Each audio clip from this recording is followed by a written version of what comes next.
Nadie me contrató para hacer televisión. Me contrataron para provocar conflictos, para diseñar encierros, para observar cómo se rompe una persona cuando ya no puede huir. Durante años he sido señalado como el hombre que entendió antes que nadie algo incómodo, que al ser humano le fascina mirar sin ser visto, mirar mientras otros se aman, se odian, se traicionan, incluso mientras duermen. Lo que el mundo conoció como Big Brother no nació como un programa de entretenimiento. Nació como una pregunta peligrosa.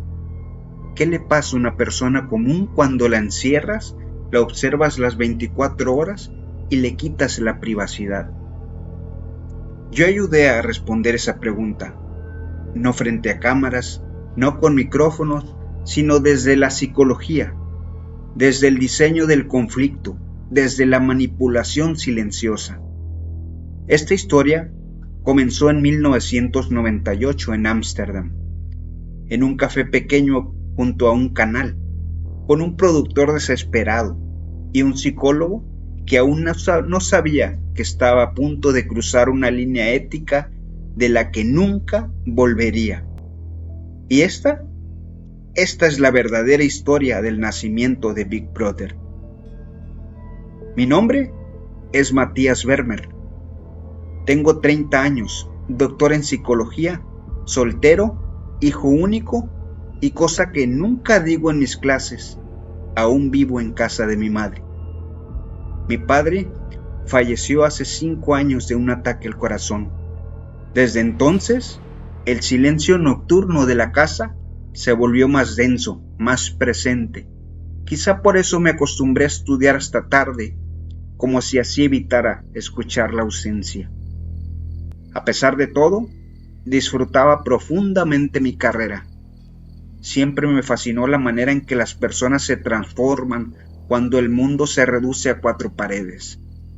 Durante el bachillerato no tenía claro a qué dedicarme, pero ya bastaba horas.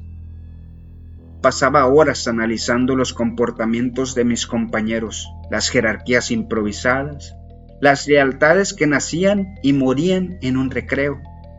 Me cautivaba entender a la sociedad a pequeña escala. Eso sí, había una cosa que no me fascinaba: el sueldo. Por las mañanas impartía clases en la universidad. Por las tardes aplicaba pruebas psicológicas en una agencia de recursos humanos. Doble jornada, doble cansancio, mismo salario mediocre. Aquella noche meditaba sobre mi próxima clase. Cuando escuché que sonaba el teléfono en la sala, no me levanté. Supuse que era mi tía Nell llamando desde Ámsterdam como todas las tardes para ponerse al corriente con mi madre. Pero entonces la voz de mi mamá: «Hijo, es para ti». Fruncí el ceño. ¿Para mí a estas horas? Tomé el auricular y escuché una voz grave, firme, como con urgencia. «Soy John de Mol», me dijo. Me quedé en silencio. El nombre me sonó vagamente, pero no lo asocié de inmediato con nada relevante. «Dígame, ¿en qué puedo ayudarle?», atiné a decir. «Quiero contratar tus servicios como psicólogo. Me dijeron que impartes talleres sobre interacción en ambientes cerrados». «Bueno, sí, pero usted es productor de televisión», respondió casi adivinando mi duda. «Y necesito a alguien como tú. Alguien que entienda cómo se comporta la gente cuando se les limita el espacio, cuando se le observa, cuando se le empuja sin que se den cuenta». Sentí que se me secaba la boca. «Pero, ¿para qué podría servirle yo un programa de televisión?». «En mucho más de lo que te imaginas», me dijo. Hubo un silencio breve, lleno de intenciones. Le expliqué que tenía contrato con la universidad y con la consultora de recursos humanos. Él no perdió tiempo, me preguntó cuánto ganaba en ambos lugares. Le dije la cifra y me dijo: «Te ofrezco pagarte 10 veces más». 10 veces más, Matías. Y la posibilidad de participar en algo que jamás se ha hecho en la historia de la televisión. No lo pensé demasiado. A veces la vida se decide en un segundo, aunque uno lleve años preparándose sin saberlo. Al día siguiente, con el aire frío golpeándome la cara, bajé del tren en Ámsterdam. El corazón me latía con una mezcla de incertidumbre y emoción. No lo sabía aún, pero estaba a punto de convertirme en el primer psicólogo de un experimento televisivo que cambiaría al mundo. Y también, aunque eso lo entendería mucho después, en el primer testigo del nacimiento del fenómeno global llamado Big Brother. Muy temprano, antes de que el sol terminara de subir entre los tejados estrechos de Ámsterdam, pasó por mí un chofer enviado por John. Me recogió en la casa de mi tía Nell, donde me había quedado a dormir. Apenas intercambiamos palabras, el hombre manejaba con una concentración casi ceremoniosa, como si aquel encargo fuera más importante que transportar a un simple profesor universitario. El auto avanzó por calles angostas, aún húmedas por el rocío, hasta internarse en el barrio de Jordan, un laberinto de canales silenciosos y casas antiguas que parecían respirar historia. Finalmente, se detuvo frente a The Small, un pequeño restaurante de madera oscura tan viejo que parecía haber sido tallado directamente del siglo XVII. Yo pensé que el chofer me dejaría allí y que luego John llegaría con un séquito de productores y asistentes y demás. Pero no, apenas crucé la puerta, lo vi sentado en una mesa del fondo con una taza de café humeante frente a él. Parecía más impaciente que ocupado. Tamborileaba los dedos sobre el mantel como quien espera una respuesta que todavía no recibe. Cuando me acerqué, se levantó de inmediato, me estrechó la mano con firmeza y se sentó otra vez sin rodeos. No perdió tiempo en cortesías, no preguntó por mi viaje, ni por mi familia, ni por mi currículum. Estaba claro que no había ido a buscar a Matías el individuo, sino a Matías el psicólogo. Mira, Matías, comenzó, inclinándose hacia mí. Yo soy un hombre de intuiciones. No sé por qué, pero tengo la certeza absoluta de que el proyecto que estamos desarrollando será un éxito. No solo aquí, en Holanda, bajó un poco la voz, sino en todo el mundo. Yo asentía, aunque en realidad mi cabeza giraba en otra dirección, porque ¿por qué querían contratarme a mí? No era para salir en cámara, eso lo sabía. Yo era un ratón de biblioteca, un académico, no una figura televisiva. Pero cuando empezó a hablar, lo entendí todo. Estábamos en agosto de 1998. Según me contó él y su socio, llevaba casi un año diseñando un programa que todavía no tenía nombre definitivo, pero que ya hervía en ideas. Matías, continuó, he producido de todo, dramas, comedias, concursos. Algunos han sido enormes éxitos, otros desastres terribles.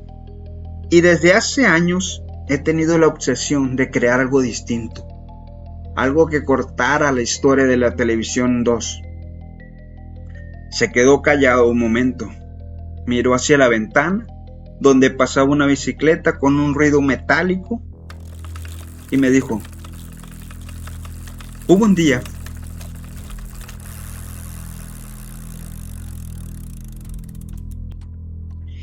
en que estaba convencido de que debía renunciar. Sentía que mi creatividad estaba agotada, que había llegado a mi techo. Aquel día llevé a mi hijo a sus clases de actuación y pasé a matar el tiempo en una biblioteca pública. Allí, por casualidad, aunque nunca creo en las casualidades, tomé un libro sobre los experimentos nazis. No supe qué decir. Lo observé en silencio y él continuó. Había un capítulo en particular, un experimento que me heló la sangre. Los nazis encerraron a 10 judíos en una casa Las paredes desde dentro eran espejos, pero desde afuera eran cristal, un vidrio especial que permitía a los observadores ver todo. Cómo comían, cómo dormían, cómo peleaban, cómo se desesperaban. Los controlaban mediante la escasez, continuó. Competían por comida, por espacio, por reconocimiento. Los nazis observaban todo como si fuera un espectáculo cruel, perverso, pero revelador. Respiró hondo como quien recuerda una idea que lo transforma todo. Y ahí lo entendí, Matías. La gente observa, mira, espía. El ser humano siente una atracción irresistible por ver a otros comportarse sin filtro. Queremos saber cómo cambia alguien cuando nadie puede escapar, cuando las paredes se encierran, cuando la convivencia se vuelve inevitable. Eso es lo que quiero construir. Un entorno controlado, cerrado, donde las personas comunes revelen quiénes son realmente. ¿Y tú?, dijo señalándome con un gesto casi ceremonial, eres la clave para lograrlo. No quiero crear un circo, quiero crear un experimento social televisado. Y tú me dirás qué dinámicas necesitamos, qué estímulos, qué reglas, para que la naturaleza humana se revele sin que ellos lo noten. En ese instante lo comprendí. No me estaban contratando como psicólogo, me estaban contratando como arquitecto emocional del programa. Y Big Brother, aunque no tenía ese nombre, comenzaba a respirar en aquella pequeña mesa de madera en un café antiguo. Esa tarde regresé a casa de mi tía Nel caminando. No tomé tranvía, necesitaba aire. Ámsterdam seguía siendo la misma ciudad de siempre, bicicletas, canales, turistas distraídos, pero yo no era el mismo. Entré a la habitación que me había preparado mi tía, cerré la puerta, me senté en la cama sin encender la luz. Por primera vez desde que terminé el doctorado, sentí algo parecido al miedo. No miedo al fracaso, miedo al éxito. Pensé en mis alumnos, en mis libros subrayados, en las teorías que siempre analizaba desde una distancia segura.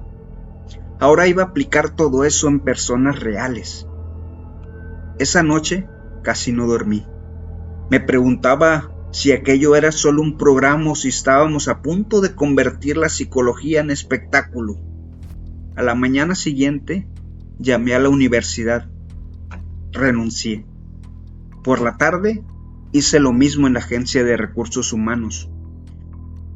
No lo sabía entonces, pero ese fue el último día en mi vida como simple académico.